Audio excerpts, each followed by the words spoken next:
उमरकोट बेरोची मोहम्मद सोमार कादरी बजीर पथोरो खाई थाने जहद गोठ मोड़ो कॉली जे रहवासन पारां पुलिस की ज़ियादतन खिलाफ मोड़ो कॉली स्टाफ ते हड़ताल करे शहर के मुकम्मल बंद करे एहतजाजी मुजाहरो कियो वियो।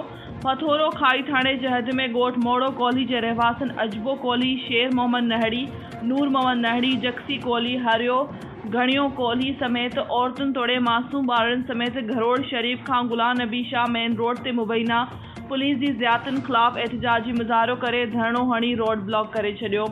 धरणे सबब ईंदड़ विंदड़ ट्रैफिक मुअत्तल थी वई। एहतजाज कंदड़ मीडिया से ॻाल्हाईंदे चयो त मोड़ो कॉली स्टाफ ते मंशियात सरेआम हली रही है, जॾहिं त पुलिस मंथली एवज़ उन्हनि खे खुली छूट ॾिने पे वञे ऐं पोहत तबके मिसकिन गरीब माण्हुनि घरनि ते रात जो देर सां 3 खां 4 पुलिस मोबाइलनि सां रेड करे औरतुनि तोड़े मासूम ॿारनि ते तशद्दुद कयो वियो आहे।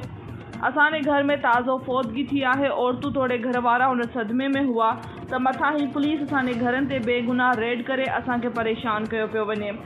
हिन राय जे सन DIG मीरपुर ख़ास SSP सांगड़ समेत एला अख्तियारनि खां मुतालबो कंदे घुर कई है त असां सां इंसाफ़ कयो वञे ऐं उन्हनि पुलिस एहलकारनि खिलाफ़ कानूनी कार्रवाई करे वञे। ॿी सूरत में एहतजाज दायरो वधायो वेंदो।